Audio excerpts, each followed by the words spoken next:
Welcome to Southaven Business Beat.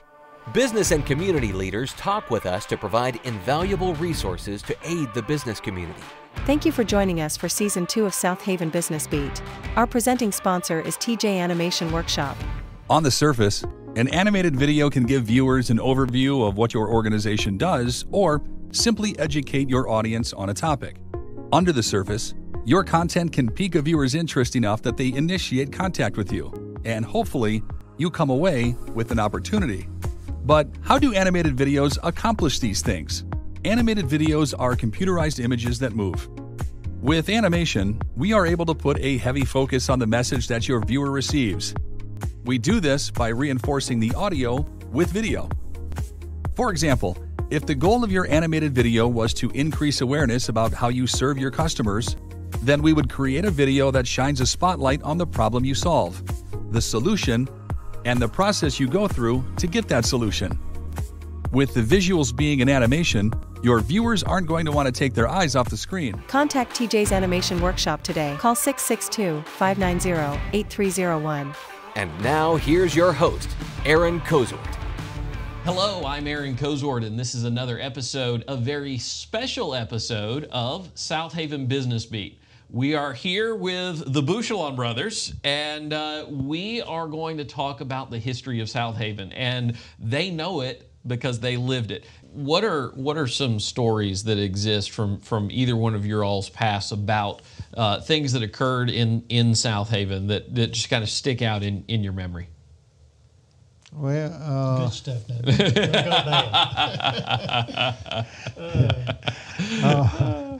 Now. It's a lot of things going on that people wouldn't want to see today. They had the old motel over there. Right. In 51. She used to have tell fortunes. Yeah, Madam Bell. Madam Bell. Yeah, and Ann's Lounge. Who? Ann's Lounge. Oh yeah. But it's. I don't know anything about it. I just heard about it. You didn't frequent. But it's just where you've seen it's been. Things have changed for the best. Right. And that's what people. These were young people down here, and they wanted the best things for the city. The first baseball field was over here at Southaven Elementary School. Right. And right behind it, yeah. Yeah, right in the hole. And then I coached ball there. John Grisham played ball there when he was a little boy. A lot of these grown men here in this town now grew up here. Absolutely. And it was something to do. I used to haul them around in my pickup, kids around in my pickup, Were you part of Cherry Valley when they developed Cherry Valley, or they? Oh, over on that was Walls. No, Cherry Valley in Southaven on. Oh yeah, I was. I thought you were the JCs part of that, or just civic group? Well, no, we was involved in that. Okay, so Cherry Valley is being redeveloped. Mayor Musselwhite had mentioned something about putting some type of bicycle and skate park over there. Mm-hmm. It's really going to be nice. Yeah. But our kids grew up playing ball there, and such as Darren Musselwhite and others, and that was a big part of the beginning, giving kids and families an opportunity to do things together. Right. Now, right. Luke McGuire had a garden shop on the east side of Dale's Restaurant, which is another building there. And he gave a lot of kids opportunities to work part-time there. Right. And these are different businesses I can probably mention, and Peck can probably mention, that gave kids opportunities in the beginning to work after school. Right, right. Learn work ethic and stuff like that. Sure. If you worked for Luke McGuire, you had work ethic. Yeah, you did. You did not sit But down. it was so many great people in this town when it started. Yeah. They were all wanting to be part of the town, Right. And it was unusual situation where people wanted to be involved with them to help. Right. Help the kids grow, and everything. It's just amazing how involved the people were back in that day. Because, you know, they were coming out of Memphis trying to get a cheap home. Sure. You know, undoubtedly it was good homes because they still standing. Right, right, right. You know, and it was just a togetherness thing. Sure. More or less. So, you know, as you look back at the history of Southaven, you have a number of people that we've already talked about, the mayor for one, and others who they grew up here, they're still here. And I think that's one of the things that's interesting about Southaven is as the city has grown, the opportunities have grown. And quite often when you look at America, you see people who have left one place and moved to somewhere else to find opportunity. Southaven is a shining example of you can stay here and there's opportunity. It is. And I think that is one of the telltale signs of quality leadership, is that opportunities are nurtured and grown inside of a community instead of all of the population having to go look to moving somewhere else in order to find opportunity. Right. Well, I think that's a really good point, because that's what has brought Southaven to this point, which is roughly 60 years Right. of existence, a little over maybe 65.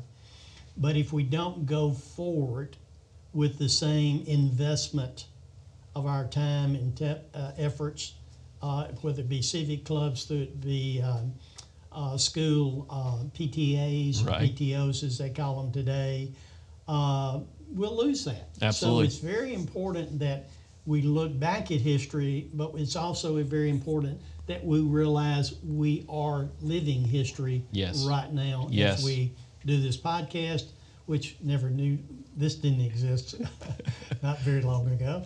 And so it's a wonderful reminder of we've got to pass it on. Right. So we've talked a little bit about your family. Tell me some more about your all's family. Well, tell them who your first employee was. My mama. When nobody take it for 2 hours a day, I didn't pay her but $2. Right. An hour? Huh? $2 an hour? No, $2. I The paid 2 her two. hours? Yeah, paid her $2. She had to drive from Hernando up here, Right. but nobody wanted to work. Right. You know. Yeah. For only 2 hours. Right, and it wasn't no benefits or nothing. It was just working. Sure. Then 25 just so years. happens my first employee was also my mother. So we got something in common. Well, of course, his mother worked for him, so his mom was the employee of Peck. Yeah. But she went to help Peck out. Right. I need to hire a part-time person, but it's only 2 hours. Can you help me out? Right. And she said yes. Yeah, again. And 25 years later, she retired from the postal system. That is amazing. That is amazing. So it leads me to conclude the saying of yes when opportunities come, even if it's not something anybody else would say yes to, is something that runs in somebody's family. Well, I think it should run in our society, and I should. think that's a wonderful opening you gave us about the saying yes. It's when you realize that when you give back to others, when you do things that benefit others, there are things that come back to you in ways you never would have imagined, in opportunities you never would have received, because you decided to care more about someone else than you cared about yourself, because you decided to do something for someone else, not just because of what they could do for you. And so you find the opportunity to build from the ground. One of the things that always comes to mind is where the Apostle Paul says, I didn't want to go where someone else had already gone. Right. He wanted to go and he wanted to preach the gospel somewhere where someone else hadn't already been. He didn't want to build on somebody else's work. And yet he couldn't operate alone. And when you look at all the things we've discussed so far, one of the things that comes out in my mind is that while your father was working to develop things in the county, he wasn't trying to do it all himself. When you were trying to run the post office, you weren't trying to do it all yourself. You have to find other people who will join you in that operation. When you started Rotary, you didn't start it all by yourself. One person isn't the fulcrum of everything that needs to happen in change. And so you have to build bridges. You have to build opportunities. You have to grow opportunities. And don't burn them. And make sure by integrity that you don't burn those bridges as you cross them. So what are some of the golden opportunities you see in Southaven and DeSoto County's future? One of the main things is on your sewage system. Yeah. I remember when they had it all down, not all of it, they had most of it down there in the Cherry Valley. That's right. It used to be lagoons. And then it used to be behind, on the south side of Rasco, behind those buildings there was two big lagoons.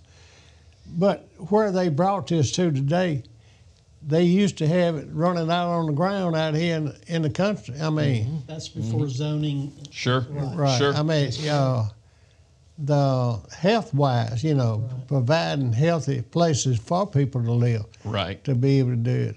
The water system, they got a great water system here. Yes.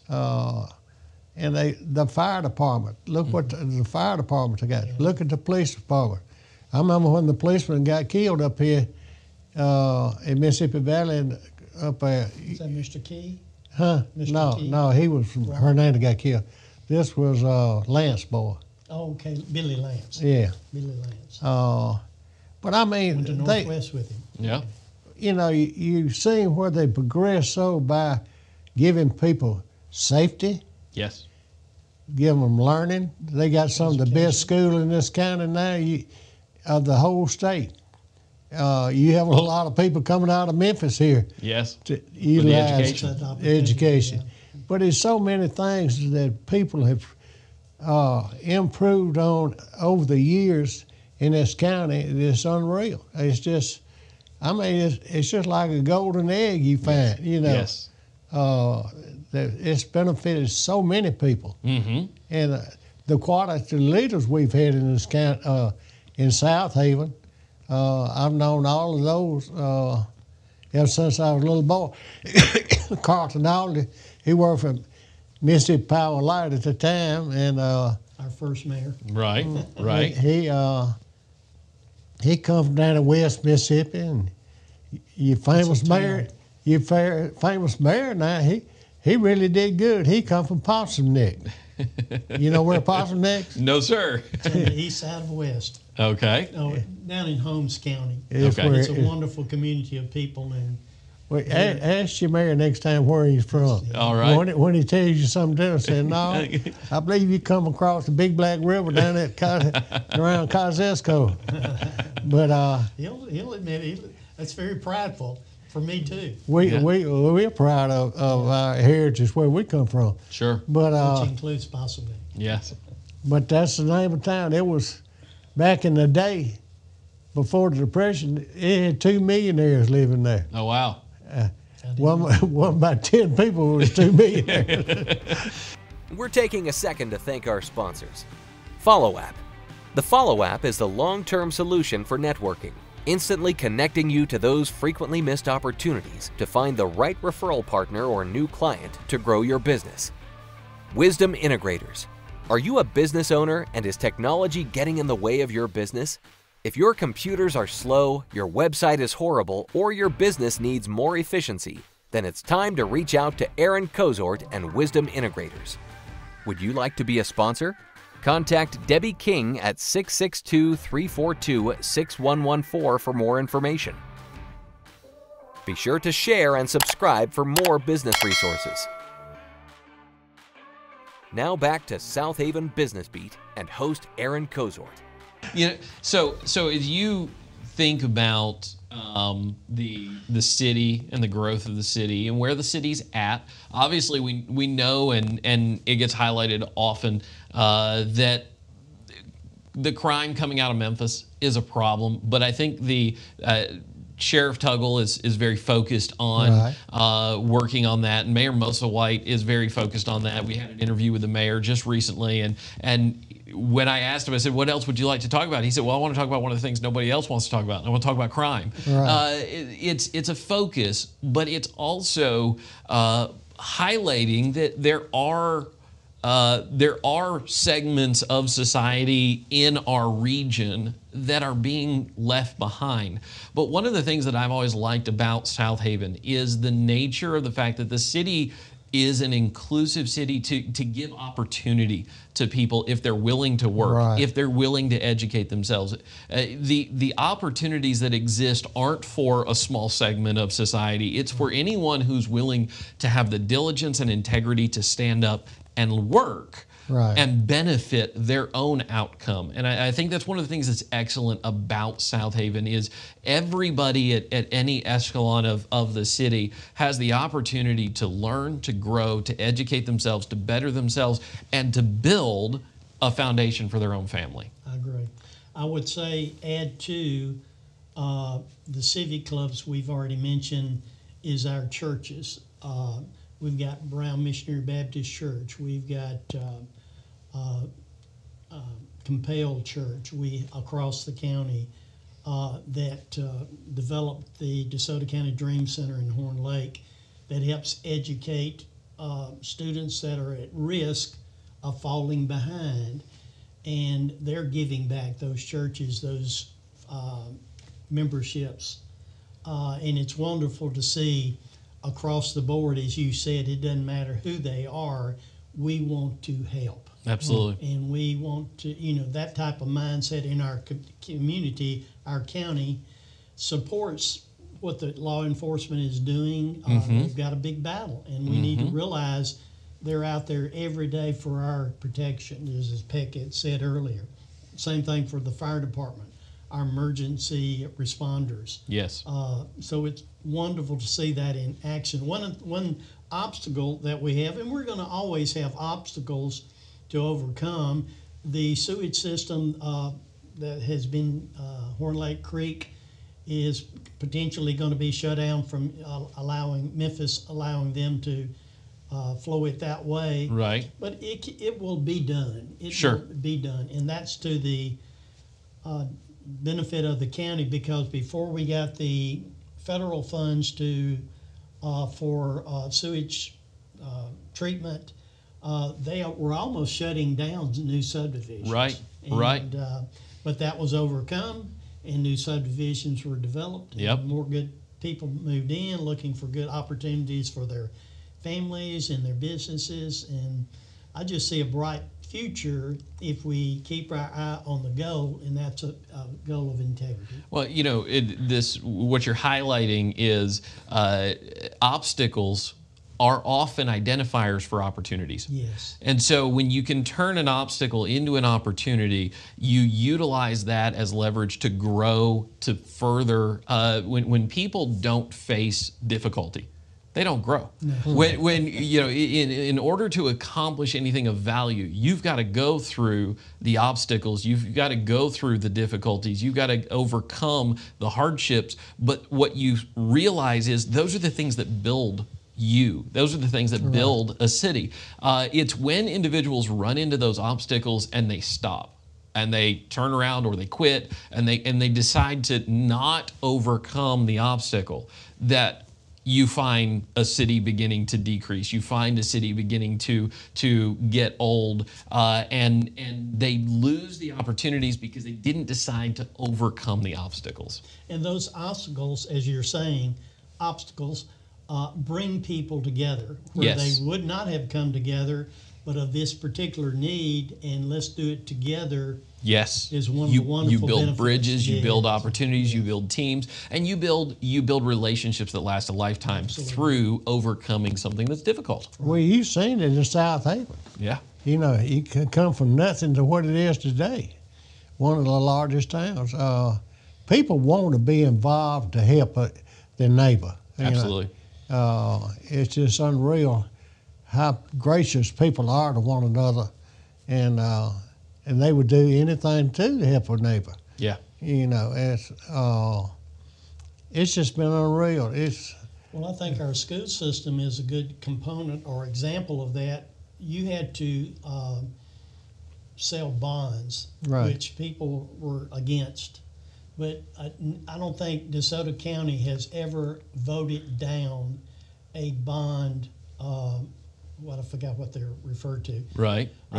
For providing more funds to build more buildings, more schools. Right. And that's just another good example of the people, to say, I don't even have kids in the school, Right. but I'm voting for the bond issue. Right. Right. Because I want those kids to have proper buildings, classrooms, teachers, etc. It's one of those required acts that it seems small, or it seems something that someone says, I don't think we should be doing that. I don't think we should be taking on debt in order to build. But when you build a foundation, that foundation pays back in so many ways. But when you fail to build the foundation, you always are in the same scenario. You've never created the opportunity for success because you never invested in success. And I think that's one of the things that Southaven's really become a good shining example for in Northwest Mississippi is investing in success that takes time. It takes time, diligence, and effort, and planning and focus in order to pay off. But because we're focused on building in the community, not just building what the richest person in the community wants, but building something that helps the community at large be able to grow. It makes a difference long term. Oh yeah, but you can tell the difference between the hill and the delta too. Yes. You see the delta deteriorating because they weren't after the industry, and that on the industry that they had was farming. Right. And that's all they was interested in. Some Up good here, folks, but yeah, they're good people. I mean, but up here, the growth here was for labor. That's right. And these people here provided labor for all of Memphis at one time. They all went to Memphis to work every day. Right. Right. But they were more involved with one another. It's kind of just see how they grew together to do things. Right. It's just, I don't know. I think that's one of the things that's interesting. Quite often when you see a town that is a suburb of a big city like Memphis, you find a lot of the people leave the town to go work. Yeah. But in Southaven, you have a very much a thriving community of business. You have a focused business in an industrial plant just right here in Southaven, where people can live here, they can work here, and I know one of Mayor Musselwhite's focuses have been not only live here and work here, but play here. Have entertainment opportunities, have things like Snowden Grove Amphitheater, as well as the ballparks here. Have the upcoming project adding on to Landers Center, where you have a conference center that can bring tourism opportunities, that can bring business opportunities into this town. And it's just that mindset that says it's more than just a city. It's an opportunity to grow. It's an opportunity to thrive. To be a part of. Yes. And it's exciting to be a part of this podcast, to share a little bit of history here. Absolutely. Well, we're so glad that you all took the opportunity to come out today. We're grateful for the Chamber of Commerce for not only being the fulcrum behind this podcast, but giving us the opportunity to record here at their location here in the training room. And we're grateful for you stopping in and listening to another episode of Southaven Business Beat, this special episode about the history of Southaven, getting a chance to learn things about times maybe some of us never lived through, but seeing where things started, seeing how they grew, and seeing the diligence and the mindset of people with integrity who built what all of us are getting to take part in today and build the future by working together and saying yes. I think that's a great thing and a great message to take from today's episode. Thank you for watching Southaven Business Beat. Thank you for listening, and we hope you will continue to support the work of the Southaven Chamber. We hope that your business and your family are benefited by everything that Southaven brings to this community. And thank you, and have a great day. Please visit www.southavenbusinessbeat.com for more episodes. We would like to thank the following sponsor. Pure Focus Media exists to make high-quality media accessible to all businesses, regardless of their size or budget.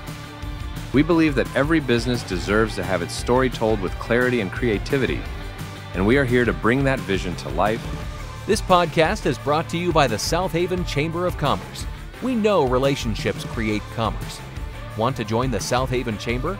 Visit www.southavenchamber.com. Be sure to share and subscribe. Thanks for watching.